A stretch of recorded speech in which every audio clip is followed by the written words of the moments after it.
Fala galera, beleza? Mais uma vez aqui é o Thiago falando com vocês sobre mobilidade elétrica, sobre Jaque EV40, sobre esse universo novo que eu conheci há um pouco mais de um ano e 4 meses, sei lá, já perdi as contas. Eu perdi as contas de quanto tempo, mas ontem eu tive uma notícia muito bacana. Quando eu abri meu YouTube, eu vi 502 inscritos no canal do Meu Carro Elétrico. Valeu, galera. Obrigado pela força em primeiro lugar. E agora que eu já tinha a meta aberta, eu quero dobrar a meta. Então, bora para os 1000. Se você não está inscrito, já deixo o convite para você se inscrever no canal. Curte o canal, o vídeo. Se também compartilha. Eu tô tão emocionado que eu tô gaguejando, gente. Tô muito emocionado mesmo, muito bacana. Tá sendo uma experiência muito legal para mim, tá? E eu espero que também esteja sendo para vocês. Ok, então vamos falar sobre o vídeo de hoje, que eu demorei um pouquinho até para postar um novo vídeo. Fiquei pensando nesse vídeo um tempo, né? Mas eu acho que vai ser bacana a discussão entre carro 100% elétrico com bateria e o carro 100% elétrico sem bateria. Como assim carro 100% elétrico sem bateria? Você tem os full cell, né, as células de combustíveis, que no caso substituiria... Deixa eu até corrigir, não é a bateria. Ele substituiria a forma de produzir energia elétrica. Ao invés de você ter uma fonte externa, né? No caso, você receber energia de uma tomada, o carro produziria sua própria energia.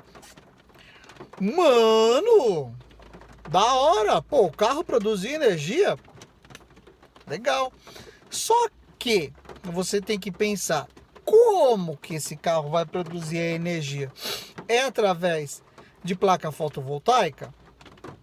Alguns hoje conseguem fazer, só que a energia fotovoltaica não é o suficiente para garantir a locomoção do veículo. Ele não tem uma eficiência tão grande. Então não, nesse momento a solução não é placa de energia fotovoltaica para garantir 100% da energia do carro. Alguns até colocam como um adicional, né?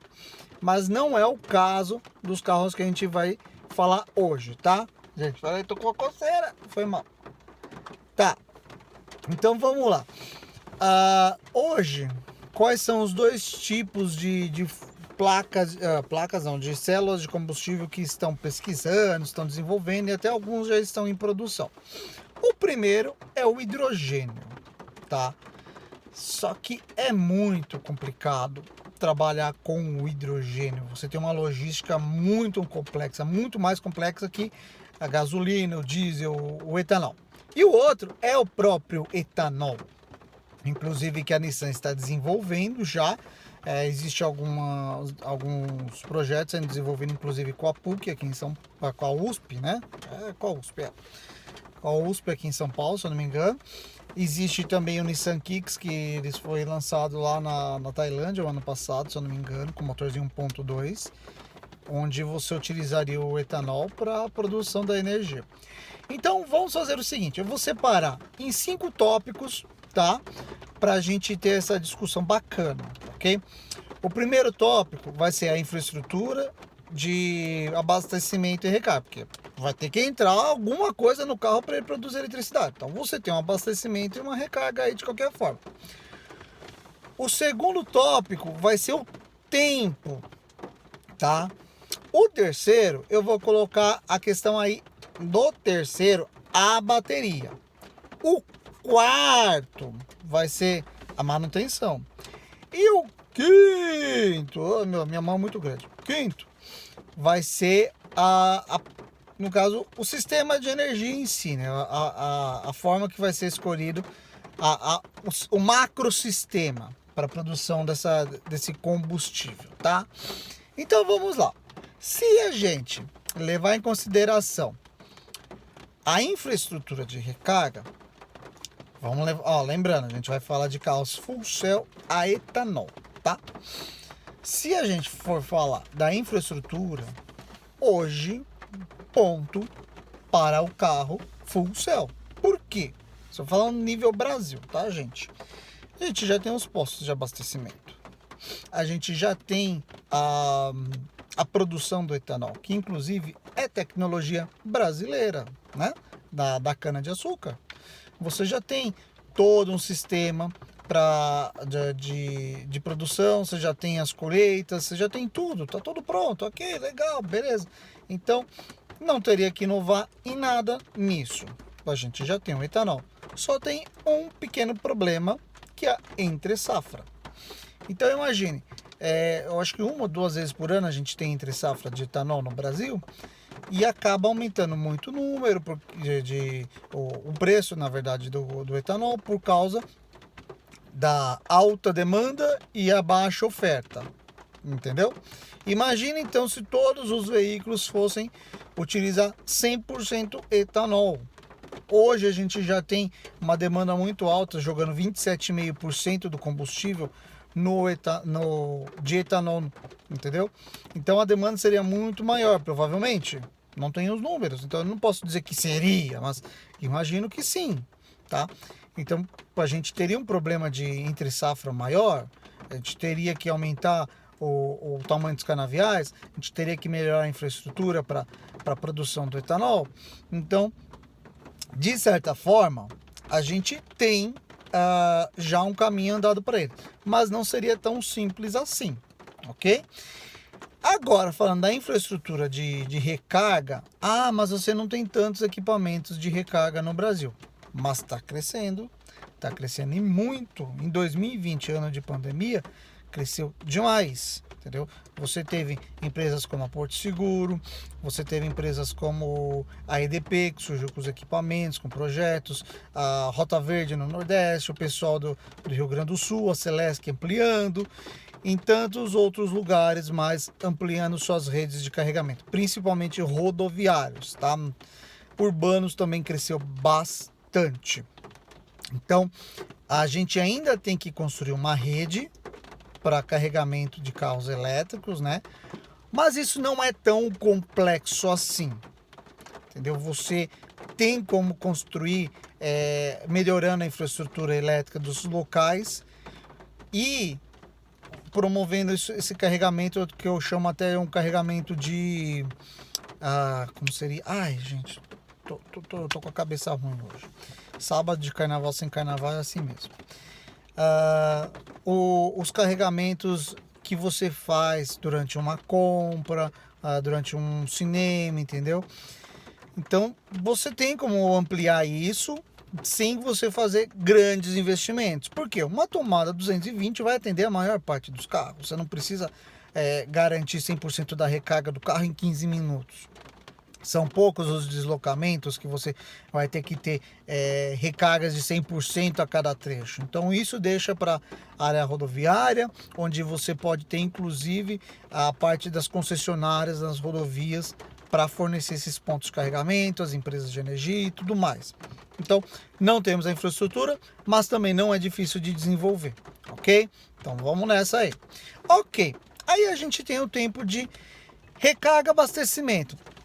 Cara, na boa, assim, o tempo de abastecimento é lógico que é muito mais rápido que de uma recarga de um carro.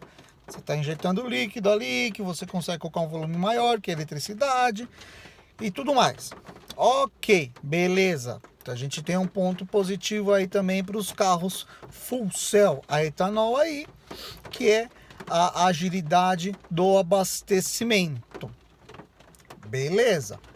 Só que tem uma coisa, abastecimento vai continuar sendo imposto de gasolina, você vai ter que achar um posto, você vai ter que ir até o posto, você vai ter que ter o modelo de pagamento, você vai depender sempre de um comércio para isso. No caso de carregamento de veículo elétrico, não necessariamente. Você pode fazer em qualquer lugar que tenha uma tomada que disponibilize para você, inclusive na tua casa. E se você quiser produzir seu próprio combustível, você pode colocar placa fotovoltaica no seu imóvel. Não é todo mundo que pode fazer isso, né? Não é todo mundo que tem uma casa, que tenha telhado para colocar. Mas você aumenta muito o número de pessoas que conseguem fazer isso. Agora eu quero ver você plantar cana-de-açúcar no telhado da tua casa. Vai plantar um pé de cana, uma cana-de-açúcar num vasinho do teu quintal para ver se você consegue fazer etanol. Não, você não consegue. Então, o abastecimento e recarga, você tem a questão do tempo, só que você também tem a questão da disponibilidade. É nisso que a gente tem que pensar. Porque muitas vezes, ou seja, na maior parte das vezes, a gente não está dirigindo, tá? A maior parte, até taxista, Uber, não passa a maior parte do seu dia dirigindo, entendeu? Ele vai dirigir 10 horas por dia, talvez.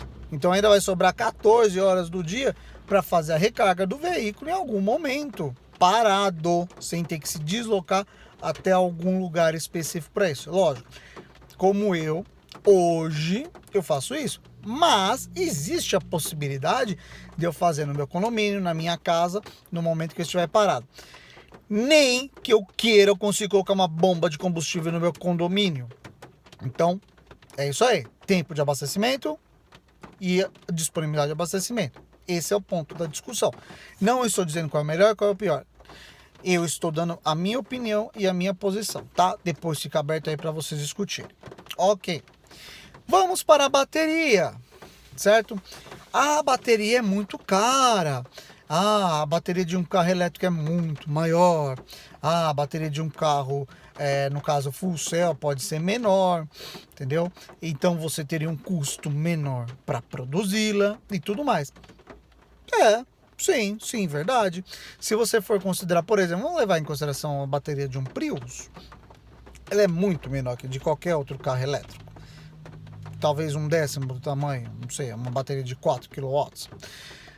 Então você vai ter um custo menor para a produção dessa bateria. Mas as baterias, elas estão tendo cada vez mais eficiência, ok? Diminuindo a sua massa, logo o seu peso também, e também tendo uma produção cada vez mais barata. Então vai chegar um momento que o preço da bateria ele vai estar num nível que vai fazer o carro elétrico se equiparar a um carro a combustão, e não está tão longe disso. O pessoal usa um número mágico de $100 por cada quilowatt que a bateria te fornece. A gente está, eu acho que em 124, mais ou menos, a produção de uma bateria dessa, $124 cada quilowatt. E aí, questão do carregamento, vamos pensar da seguinte forma. Uma bateria menor para um carro que é 100% elétrico, ela vai exigir o quê? Mais ciclos de recarga, entendeu? Então pensa comigo. Para cada 300 km do Chapolin Colorado do IEV40, eu tenho um ciclo de bateria. Eu estou fazendo uma conta bem básica, tá, gente? Só para vocês entenderem, ok? Se eu tivesse uma bateria que é um décimo disso, ou seja, que tivesse 3 kW, tá? Eu teria, para rodar esses mesmos 300 km, 10 ciclos, entendeu? E o que me importa o ciclo? É isso que conta a vida útil da bateria, ok? Então eu vou ter uma bateria um décimo do tamanho, talvez, mas eu também vou ter uma bateria que me entregue talvez um décimo da vida útil. E aí vai vir a manutenção muito antes, entendeu? Eu vou ter, inclusive, a degeneração da bateria antes, ou seja, o consumo do carro vai aumentar antes. Certo? Por quê? Não adianta eu ter o motor gerador a etanol no carro se eu não tiver bateria. Então, a bateria, a energia elétrica que ela é produzida pelo motor gerador, ela tem que ser jogada em algum lugar. Não vai diretamente para o motor elétrico. Então, eu preciso da bateria, tá? Então, fica aí essa discussão para vocês da bateria, tá bom? Agora, falando para vocês da... Gente, espera aí que eu falei para vocês. Calma.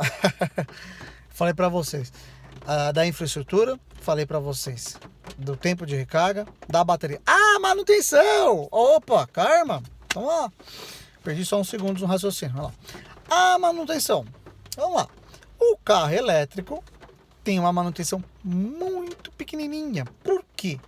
eu tenho muito menos peças que um carro a combustão. Eu não tenho embreagem, eu não tenho correia, eu não tenho cabo de vela, óleo, eu não tenho alternador, eu não tenho motor de arranque, não tenho um monte de peça que diminui muito a manutenção do veículo. Se eu tiver um veículo full cell a etanol, você vai ter um motor,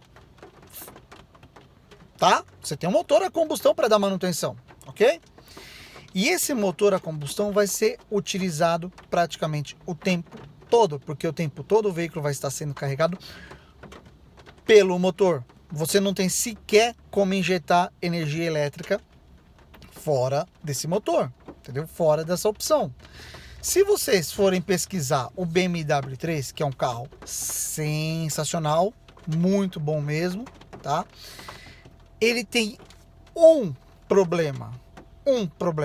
Dois, vai. O pneu, só que o pneu não entra nessa questão aqui. É o motor, é o REX, é o extensor de autonomia, tá? E nesse caso do BMW 3, ele é um extensor. A energia elétrica não é garantida somente por ele, não é dependente dele, mas você estende a autonomia com ele gerando eletricidade. Okay? Imagine se vocês tiverem um motor que está trabalhando o tempo todo. Você vai continuar tendo alguns problemas que um carro a combustão já tem hoje. E qual deles é o maior aqui no Brasil? Combustível adulterado. Imagine só isso. Você passar para um carro elétrico e continuar com problema de adulteração de combustível, tá? E aí você também fica à mercê das oficinas mecânicas, ok? Então, se vocês forem pesquisar os principais problemas do BMW 3, eles não estarão vinculados à parte elétrica do veículo, mas ao motor extensor, ok? E para a última parte, falando de produção da energia em si. Ok, nós temos um país que produz muita energia, certo? A maior parte vinda de hidrelétricas. A segunda parte, por incrível que pareça, não vem das termo, vem da energia eólica. Eu me surpreendi quando eu vi essa imagem, tá? Eu vou depois procurar e colocar pelo menos na descrição um link para essa imagem, tá bom, gente? E aí você tem as termoelétricas, a gás, a carvão, você tem a energia fotovoltaica, você tem a eletricidade importada, realmente a gente importa um pouco de eletricidade, acho que da Venezuela, né? Entre outras fontes de energia, tá? E a cana-de-açúcar, você já tem também uma vasta área de produção. Só que você teria que ampliar. Não é todo lugar que você consegue plantar cana-de-açúcar, não é qualquer lugar que você consegue refinar, você tem toda a sua logística para produzir o etanol, entendeu? Para distribuir, certo? Então pense da seguinte forma, para você levar energia elétrica, você precisa puxar a linha de transmissão e ponto, a linha de transmissão ficar lá 100% do tempo encaminhando. Para você mandar etanol, você tem que fazer fretes e mais fretes de de caminhão. Detalhe, caminhão! Você tem que usar caminhão para levar o combustível. Então pensa na logística que você precisa ter para o combustível chegar até o consumidor final. Não estou nem falando do refino, só do transporte em si. Entendeu? Então, tem um outro ponto que um colega nosso no grupo da Bravei estava comentando. Eu vou ver se eu pego o estudo dele e coloco também na descrição do vídeo depois, tá? Que 1 hectare de de placa fotovoltaica, ela produz 60 vezes mais energia que 1 hectare de cana-de-açúcar, tá? Isso falando de uma pessoa que trabalha com cana-de-açúcar e está migrando para a placa fotovoltaica, para a produção de energia solar, porque depois de, sei lá, a família dele acho que 45 anos que trabalha com isso, E você fala assim, não fecha a conta. Não compensa produzir energia através de cana de açúcar, através do etanol. E ainda você tem o bagaço da cana também para produzir energia térmica, tá? Então, eu vou colocar aí o estudo dele. Eu vou procurar e depois eu coloco aí, gente. Mas, você tem uma energia muito mais eficiente falando da placa fotovoltaica. Mas ainda você tem outros N tipos de energia que você consegue produzir, cada um com sua característica diferente, em regiões diferentes, só que vira eletricidade, ok? Pense, 1 hectare de placa fotovoltaica vai produzir eletricidade para vários tipos de serviço, para sua casa, para o seu carro, para sua indústria, para bombeamento de água, para várias coisas. Etanol vai servir para quê? Para produzir eletricidade para carro full cell ou para carro a combustão, mais nada. Então você vai utilizar uma área muito maior, uma infraestrutura muito mais difícil, entendeu? Uma distribuição muito mais complexa para produzir energia apenas com um objetivo, tá? Então fica aí minhas ponderações sobre os carros elétricos com fonte de energia externa, no caso da tomadinha, e os carros full cell a etanol, tá? Só mais um pontinho falando da questão até do motor. Se for a etanol, até que vai ser bom de um motor numa coisa, porque se for flex, igual é o caso do Corolla, do Rave, aí você vai ter uma eficiência muito menor, entendeu? E ele vai poluir mais que um carro a gasolina, que um carro a diesel, tá? Então também fica esse finalzinho aí do vídeo para vocês pensarem. Etanol, ok. Flex, cai fora, tá bom? E é isso aí, galera. Valeu, brigadão pela força de todo mundo aí no canal. E qualquer coisa aí, me inscreve aí, se inscreve, qualquer coisa, comenta aí no vídeo, que eu sempre respondo todos os comentários. Gente, até mais, tchau, tchau.